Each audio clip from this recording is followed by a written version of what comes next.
नमस्कार। इस खास कार्यक्रम में आप सभी का स्वागत है। मैं हूं असीम मिश्रा। आज के इस खास कार्यक्रम में हम बात करेंगे वस्त्र उद्योग की। वस्त्र उद्योग, जैसा कि आप सभी जानते हैं कि भारत एक कृषि प्रधान देश है और कृषि के बाद अगर सबसे ज्यादा लोग अगर किसी व्यवसाय में हैं, अगर किसी क्षेत्र में है, तो वो है कपड़ा उद्योग यानी कि वस्त्र उद्योग। तो कैसा रहने वाला है इसका भविष्य, कैसा है वर्तमान और इसमें आपके लिए क्या कुछ है रोजगार की संभावनाएं, इस पर हम तमाम इन मुद्दों पर विस्तार से बातचीत करेंगे। तो आप हमारे साथ बने रहिए और अगले आधे घंटे तक देखते रहिए हमारा खास कार्यक्रम मेहनत रंग लाएगी।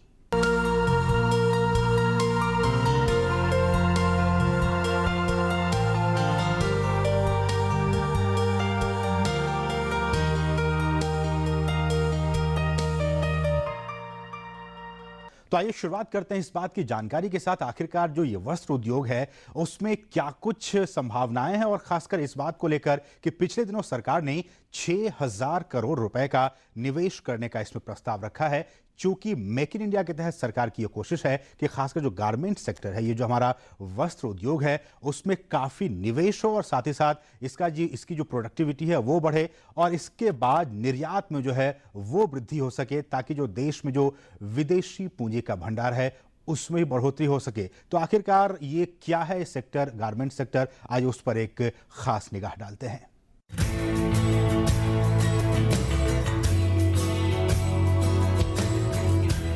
भारतीय वस्त्र उद्योग का देश की अर्थव्यवस्था में एक महत्वपूर्ण योगदान रहा है। जीवन की एक मूलभूत आवश्यकता होने के साथ ही इसका देश के औद्योगिक उत्पादन, रोजगार के सृजन और निर्यात के द्वारा विदेशी मुद्रा अर्जित करने में भी अहम योगदान है। देश के औद्योगिक उत्पादन में तकरीबन 14%, सकल घरेलू उत्पाद में तकरीबन 4% और निर्यात आय में तकरीबन 13.50% वस्त्र उद्योग का योगदान है। यह उद्योग देश के 35 मिलियन से अधिक लोगों को रोजगार प्रदान करता है। इस तरह इस उद्योग का सर्वांगीण विकास देश की अर्थव्यवस्था के सुधार को सीधे तौर पर प्रभावित करता है। We feel that there is a big potential for Indian exporters still for these emerging markets, and compared to the slowdown in Europe and other countries, we have still a lot of potential, and China also being now slowed down. So if our industry has a better policies, and as the Prime Minister is talking about Make in India, so I think we can create a lot of employment for our semi-skilled and even skilled workers. Like a lot of potential in fashion designing, merchandising, production head, and given this, a lot of institutions are there who are specializing these kind of courses, which will give them boost to the industry.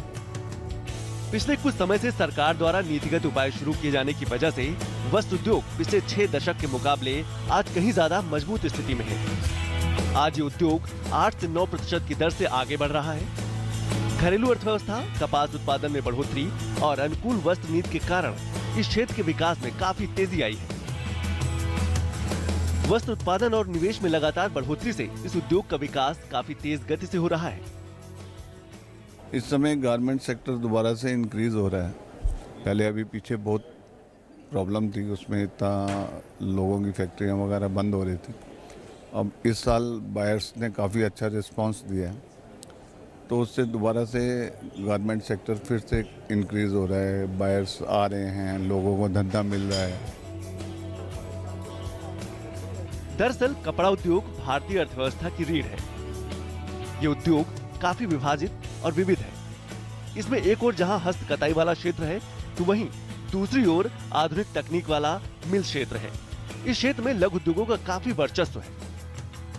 एक छोटे से सिकंदराबाद के गाँव में, छोटे गांव में piece बनता है, औरतें बनाती हैं, आदमी दरदोजी का काम होता है, और वहाँ से लेके वर्ल्ड के टॉप मोस्ट डिज़ाइनरों पे जाके बिकता है माल। एम्प्लॉयमेंट में है, तो एम्प्लॉयमेंट में हम लोग ग्रोथिंग की तरफ जा रहे हैं। कोशिश ये कर रहे हैं कि इंडस्ट्री बढ़े और आगे हम लोग ज़्यादा काम करें और एक्सपोर्ट को ग्रोथिंग के लिए ले जाएं। उद्योग की बात करें तो भारत में कच्चा माल प्रचुर मात्रा में मौजूद है, जिससे उद्योग लाभ की स्थिति में है। भारत जूट का उत्पादन करने वाला सबसे बड़ा देश है। कॉटन व रेशम का उत्पादन करने में यह दूसरे नंबर पर आता है और सिंथेटिक फाइबर का उत्पादन करने में इसका स्थान चौथा है। विश्व में टेक्सटाइल फाइबर और यार्न के उत्पादन में भारत का योगदान लगभग 12% है। यहाँ कुशल और अकुशल श्रमिक भी कम लागत पर आसानी से उपलब्ध हो जाते हैं। घरेलू मांगों की तेजी से बढ़ने, संगठित खुदरा क्षेत्र में वृद्धि होने और अधिक क्रय क्षमता के कारण भारत के वस्त्र उद्योग क्षेत्र में विकास की काफी संभावनाएं हैं। I think what I like is the variety. You get a lot of variety here at the fair. I love the beading, I love the embroidery, and I love the fabrics that are used, the beautiful cotton foils. Yeah, I don't think there's anywhere in the world really like Indian produce. Love it. Future is of course good. Nobody can stop wearing clothes, and everybody wants new clothes every day. You know? So every time women, when they look at the wardrobe, what to wear, I don't have clothes. So they always want new clothes. So it's a good opportunity, always. Bharat में fibre की प्रति व्यक्ति खपत 3 kilogram है। विश्व के औसतन 9 kilogram प्रति व्यक्ति खपत से यदि इसकी तुलना की जाए तो यह मात्र उसका तीसरा हिस्सा ही है। इससे मालूम होता है कि भारत में इस क्षेत्र में अपार संभावनाएं हैं। ऑर्गेनिक कॉटन वो कॉटन है जो बिना केमिकल के ग्रो की जाती है। इसमें जो फर्टिलाइजर्स है वो नहीं यूज़ होते हैं। नेचुरल जो जैसे आपका गोबर हो गया, ये चीज़ इसमें यूज़ की जाती है, ये फर्टिलाइजर यूज़ किए जाते हैं। तो इससे जो कॉटन में जो केमिकल होते हैं वो केमिकल नहीं होते इसके अंदर। उसके बाद जो हम इसके प्रोसेस करते हैं, वो प्रोसेस भी जो होती है वो जो केमिकल उसके अंदर यूज़ किए जाते हैं वो लेस डेंजरस होते हैं स्किन के लिए। So they are more good for skin. Bharat में लागत और कच्चे माल की सुखद स्थिति टेक्सटाइल क्षेत्र में निवेश करने के लिए निवेशकों को आकर्षित करती है। कामकाजी महिलाओं की बढ़ती संख्या, क्रेडिट कार्ड का बढ़ता उपयोग और सस्ती दरों पर पूंजी और संगठित खुदरा क्षेत्र में तेजी से बढ़ती मांग ही विकास के प्रमुख कारक है। विकास के इन मौकों के दम पर यह अपेक्षा की जा सकती है कि इस उद्योग में वर्ष 2020 तक 15 लाख करोड़ रुपए तक की वृद्धि होगी। इसका निर्यात भी 10 लाख करोड़ रुपए तक बढ़ सकेगा। तो देखा आपने वस्त्र उद्योग में किस तरह से ये फैला हुआ है, और जैसा कि आपने ये भी देखा कि इसमें जो खासकर जो महिलाएं हैं उसमें वो ज़्यादा योगदान दे रही हैं ताकि भारत का जो है वस्त्र उद्योग वो और भी आगे तेजी से बढ़ सके। फिलहाल हम यहाँ लेंगे एक छोटा सा ब्रेक। आप देखते रहिए मेहनत रंग लाएगी। सुर्खियों की भीड़ में अहम खबरें, असल मुद्दे जो डालते हैं आपकी जिंदगी पर असर, दिन भर की हर बड़ी खबर का बेबाक विश्लेषण, सच, सटीक, संपूर्ण। न्यूज नाइट, सोमवार से शुक्रवार रात 8 से 10 बजे सिर्फ डीडी न्यूज पर।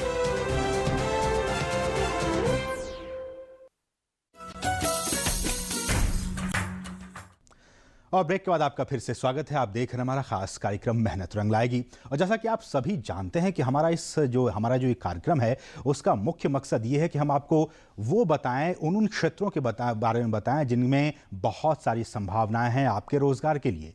तो इस बार का जो हमारा विषय है वस्त्र उद्योग, इसमें भी बहुत सारी संभावनाएं हैं अगर हम रोजगार की दृष्टि से बात करें तो, क्योंकि सरकार का ऐसा अनुमान है कि अगले 3 सालों में लगभग 1 करोड़ नौकरियां जो हैं वो सृजित होने वाली हैं। तो अगर आपको भी इंतजार है इस फील्ड में आने का, इस क्षेत्र में आने का, तो आप इंतजार, आपकी जो घड़ी है वो अब खत्म होने वाली है और इस क्षेत्र में आप बखूबी आ सकते हैं। क्या है इस क्षेत्र में रोजगार की असीम संभावनाएं, उस पर एक नजर डालते हैं।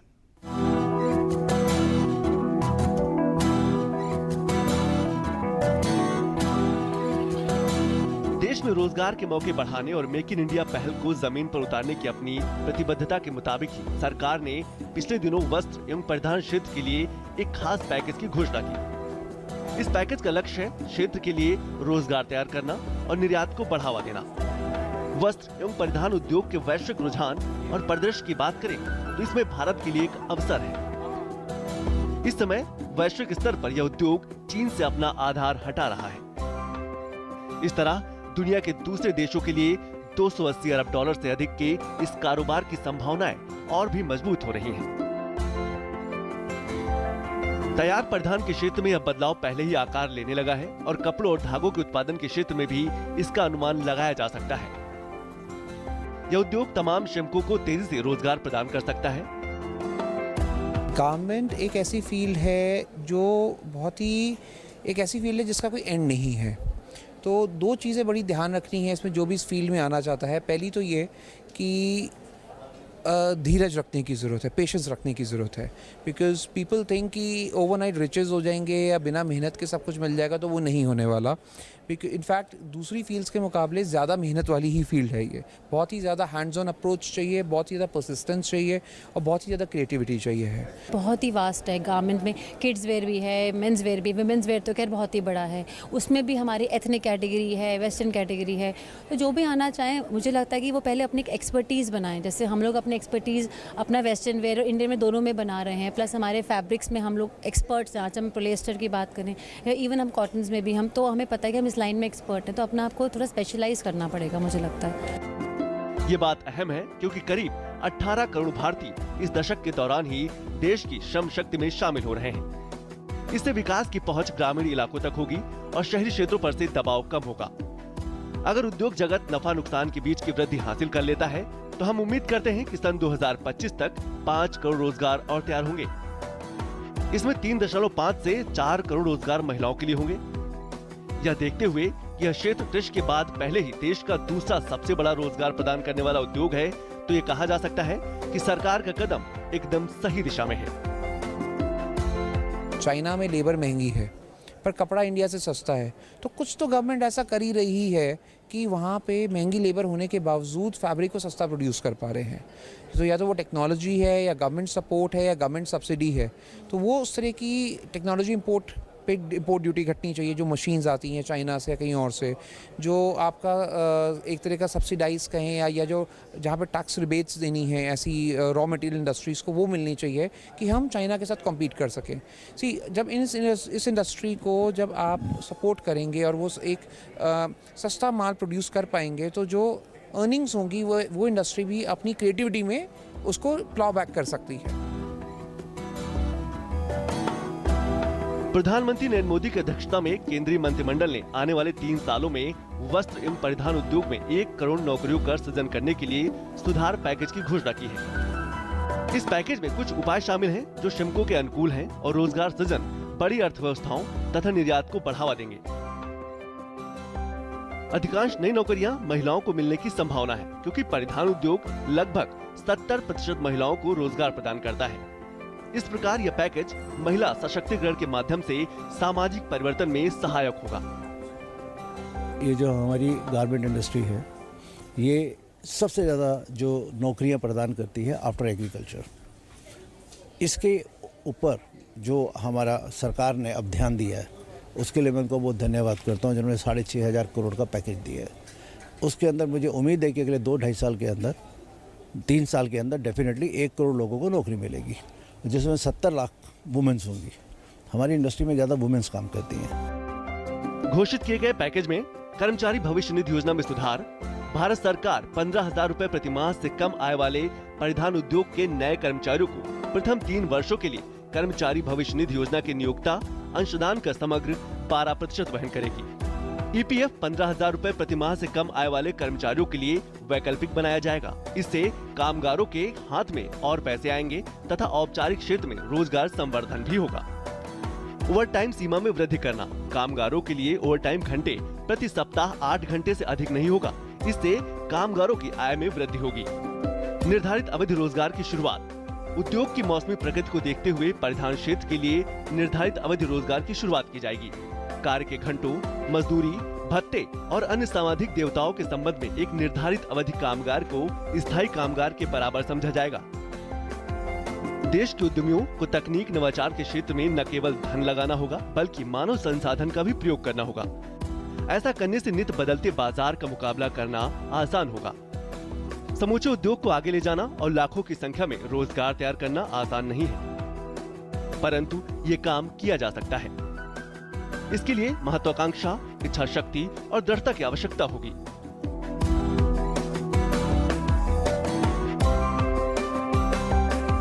हालिया सुधार इस उद्योग का परिदृश्य बदलेंगे और इसे इसका खोया हुआ वैश्विक दर्जा हासिल करने में मदद मिलेगी।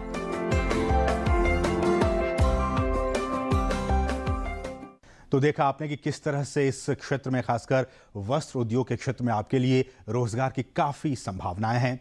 और इस क्षेत्र के जो जानकार हैं वो भी ये बताते हैं कि आने वाले दिनों में जिस तरह से सरकार भी इस पर काफी कुछ फोकस कर रही है, तो आने वाले दिनों में और भी इस क्षेत्र में रोजगार की जो संभावनाएं हैं वो और भी बढ़ेंगी और इसका जो भविष्य है वो काफी उज्जवल है। ऐसी एक जानकार से हमने बातचीत की और उन्होंने ये बताया कि किस तरह से इसका जो भविष्य है रोजगार क्षेत्र का वो आने वाले दिनों में काफी उज्जवल है। आइए उनकी बातें सुनते हैं। आने वाले दिनों में गवर्नमेंट सेक्टर जो है वो कैसा रहने वाला है, प्रेजेंट में उसकी क्या स्थिति है और इसमें एम्प्लॉयमेंट जनरेशन की क्या कुछ संभावनाएं, और साथ ही साथ जिस बात का जिक्र हमेशा हमारे प्रधानमंत्री करते रहे हैं, मेक इन इंडिया के जरिए इस गारमेंट सेक्टर को, ये जो इंडस्ट्री है वो उसमें क्या कुछ आने वाले दिनों में भविष्य देखता है। हमारे साथ बातचीत करने के लिए अपैरल एक्सपोर्ट प्रमोशन जो काउंसिल है उसके एग्जीक्यूटिव कमेटी के हमारे साथ मेंबर हैं ललित ठुकराल जी, उनसे हम आगे बातचीत करते हैं। ललित जी, आपका स्वागत है डीडी न्यूज़ में। हम आपसे सबसे बुनियादी सवाल ये जानना चाहते हैं कि अभी अगर वर्तमान की बात करें तो ये जो पूरा गारमेंट इंडस्ट्री है उसका आप कैसे आकलन करते हैं और आने वाले दिनों में इसका फ्यूचर आप कैसे देखते हैं? देखिए, गारमेंट इंडस्ट्री जो है, आपने जैसे कहा कि मोदी जी जो मेक इन इंडिया का जो उन्होंने अपना प्रचार किया अभी, जिसके अंदर पूरा सब लोग योगदान कर रहे हैं, हमारी इंडस्ट्री भी मेक इन इंडिया के साथ पूरी तरह जुड़ी है।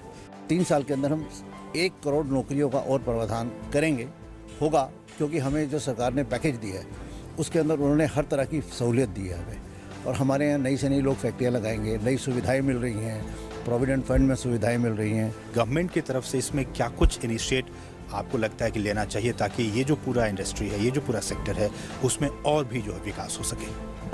अभी सरकार ने जो रास्ते खोले हैं, जैसे स्टार्टअप प्रोग्राम, वो नई जनरेशन को उन्होंने एक आशा की किरण दी है कि आप लोग काम करिए, आपको हम ये सुविधाएं दे रहे हैं। तो इससे लोगों को उत्साह बढ़ा है। अब काफ़ी लोग इंडस्ट्री में, इस गारमेंट इंडस्ट्री में आ रहे हैं, और उनको सबसे बड़ी जो उनकी खासियत है कि जब वो काम करेंगे, फैक्ट्रियाँ लगाएंगे, कुछ नई चीज़ सोचेंगे, स्टार्टअप नया प्रोग्राम करेंगे, तो सरकार उनको मदद कर रही है, तो उनका हौसला भी बढ़ रहा है। और मेरे को उम्मीद है कि हम इस समय काफ़ी जो लोगों का रुझान इस तरफ है, तो हमारे यहाँ भी इस बिज़नेस के अंदर काफ़ी फ़र्क पड़ेगा। ऐसे कौन कौन से वो स्टेजेस हैं जहाँ की आपको लगता है कि एम्प्लॉयमेंट, जो लोग जो कम पढ़े लिखे लोग हैं या जो थोड़े से स्किल्ड हैं, सेमी स्किल्ड हैं, उनके लिए वो आएँ और वो अपने हुनर को और आगे बढ़ा के इस पूरे इंडस्ट्री के लिए भी काफ़ी फ़ायदेमंद हो सकता है? सरकार के प्रोग्राम, स्मार्ट प्रोग्राम के तहत हम एक गांव में जाते हैं। मैं उसका उत्तर प्रदेश का और उत्तराखंड का कन्वेनर हूँ। मैंने उत्तर प्रदेश में बहुत सारे सेंटर खोले हैं, स्मार्ट सेंटर। उसमें क्या करते हैं, मैं गांव में जाते हैं, गांव में जाके वहाँ पे प्रधान से मिलते हैं, वहाँ की कोई जगह लेते हैं किराए पे, और वहाँ पे हम वहाँ की औरतों को, वहाँ पे हम उनको ट्रेनिंग देते हैं, अपनी मशीनें लगाते हैं। वो इंडस्ट्रियल मशीन लगाते हैं जो कि इंडस्ट्री में काम आने वाली है। सरकार वो छोटी सी मशीनों पे नहीं, वो एक छोटे से सेंटर के अंदर कम से कम 15 से 20 लाख की इन्वेस्टमेंट होती है। तो उन्हीं मशीनों पे उन लोगों से काम सिखाया जाता है, वहाँ की लेडीज़ को, और वहाँ उनको सिखा के महीने 45 दिन के अंदर वो हम उनको ट्रेन कर देते हैं। हम उन सब लोगों को नौकरी देते हैं नोएडा क्लस्टर में। नोएडा क्लस्टर में हम क्या करते हैं, बसेस लगा देते हैं। एक एक्सपोर्टर को बोला, भैया आप बस लगा दो इस गाँव में, और उस गांव में जो ट्रेनिंग होंगे 200 लेडीज़, उनको आप लेके आइए सुबह, और शाम को उनको रात को वापस छोड़ के आइए। तो वहाँ के लोगों को एक सिक्योरिटी मिल गई कि भाई हमारी बच्ची जा रही हैं काम करने, लेडीज़ जा रही है घर की बहू, तो वो शाम को वापस आ रही हैं। अभी क्या लगता है कौन कौन सी ऐसी समस्याएं हैं फिलहाल इस इंडस्ट्री के सामने, जिसको कि कुछ अच्छे पॉलिसीज़ के ज़रिए सरकार की मदद से और जो आप लोगों के जो इंडस्ट्री के जो लोग हैं उनकी तरफ से सब मिलजुल के उस पूरे प्रॉब्लम्स को सॉर्ट आउट किया जा सकता है? ऐसे कौन कौन से प्रॉब्लम्स आपको लगती हैं अभी भी हैं? देखिए, सबसे जो गंभीर समस्या होती है वो होती है लेबर की। जो मेरा मानना है कि हम जहाँ इंडस्ट्रियल एरिया हमारे बहुत हैं गारमेंट के, जैसे नोएडा है, गुड़गांव है, वहाँ पे हम नोएडा के अंदर मैं बात करता हूँ 10 लाख लोग काम करते हैं गारमेंट इंडस्ट्री के साथ, डायरेक्ट और इनडायरेक्ट। वहाँ पर उनके रहने की कोई सुविधा नहीं है।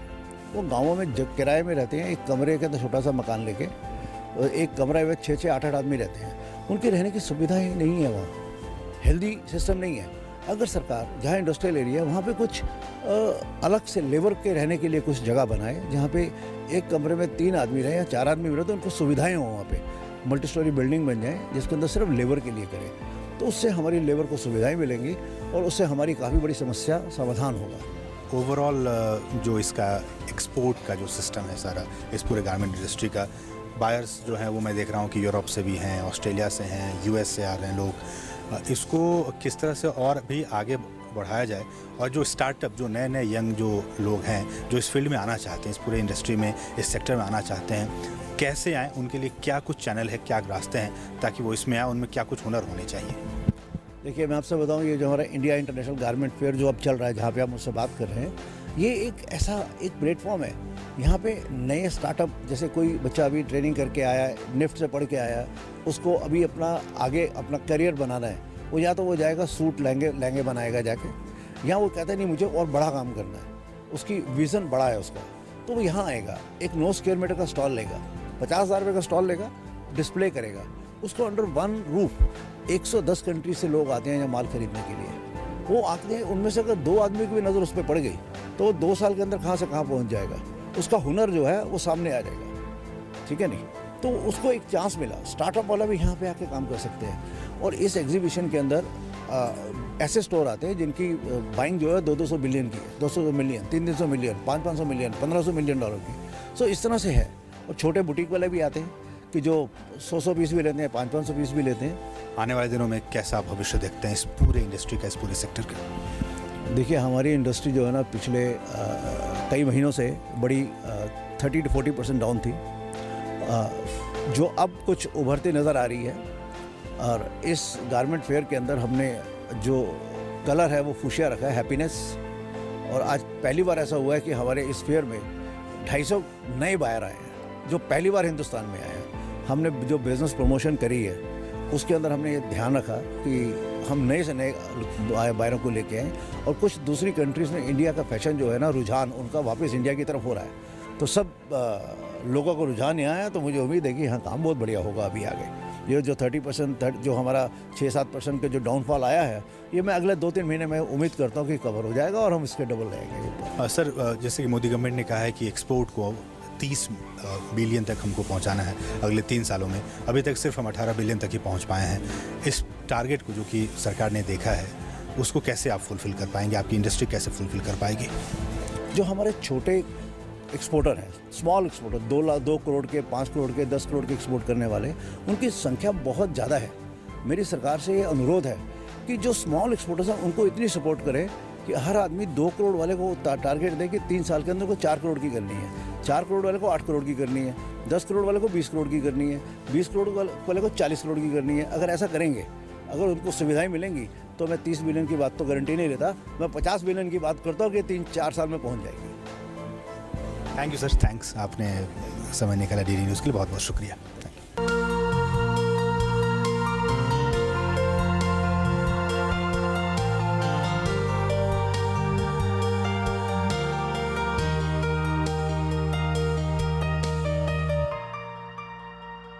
तो आपने देखा कि इस क्षेत्र के जो जानकार हैं वो इस बात पे काफ़ी स्ट्रेस दे रहे हैं कि वाकई इस क्षेत्र में जो रोजगार की संभावनाएं हैं वो काफ़ी हैं और आने वाले दिनों में इसका भविष्य इसलिए भी उज्जवल है क्योंकि सरकार ने जिस तरह से इसको फाइनेंशियल एक बूस्ट देने की कोशिश की है ताकि भारत का जो ये पूरा गारमेंट सेक्टर है वो उसको बाकी के जो कॉम्पिटिटर्स है, खासकर चाइना की बात करें तो उसको वो मात दे सके और इसमें जो वृद्धि है, जो निर्यात है वो बढ़ सके और साथ ही साथ जो इस क्षेत्र में आने वाले लोग हैं, जो इस क्षेत्र में काम कर रहे हैं, उनके लिए रोजगार की भी काफी कुछ संभावनाएं सृजित हो सकें। फिलहाल वक्त है छोटे से ब्रेक का, आप देखते रहिए मेहनत रंग लाएगी। सुबह का सही आगाज ताजा खबरों के साथ, सुर्खियों के आईने से देश विदेश की सही तस्वीर और दिन के हर पहलू पर नजर। नया सवेरा सोमवार से शुक्रवार सुबह 7 बजे सिर्फ डीडी न्यूज पर।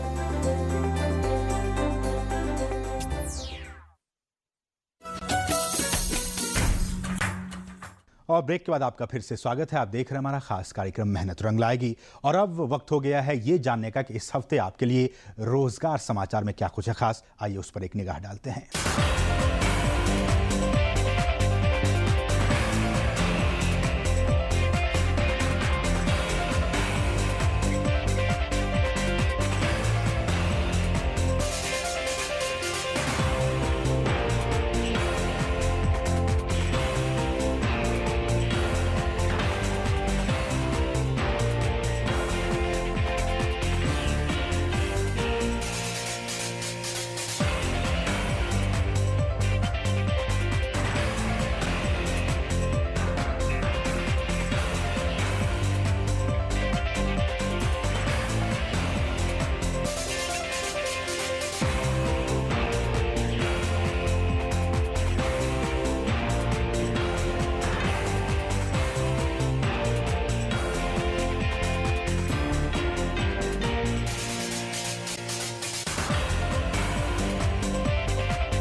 तो हमारे इस खास कार्यक्रम के जरिए आपने जाना कि वस्त्र उद्योग में क्या कुछ संभावनाएं हैं, क्या उसका वर्तमान है और कैसा रहने वाला है उसका भविष्य, और साथ ही साथ आपके लिए इसमें रोजगार की भी क्या कुछ संभावनाएं हैं। तो अगर आप भी इस क्षेत्र में आना चाहते हैं तो आप जरूर आइए और अपने करियर को, अपने भविष्य को जरूर सुनहरा बनाइए।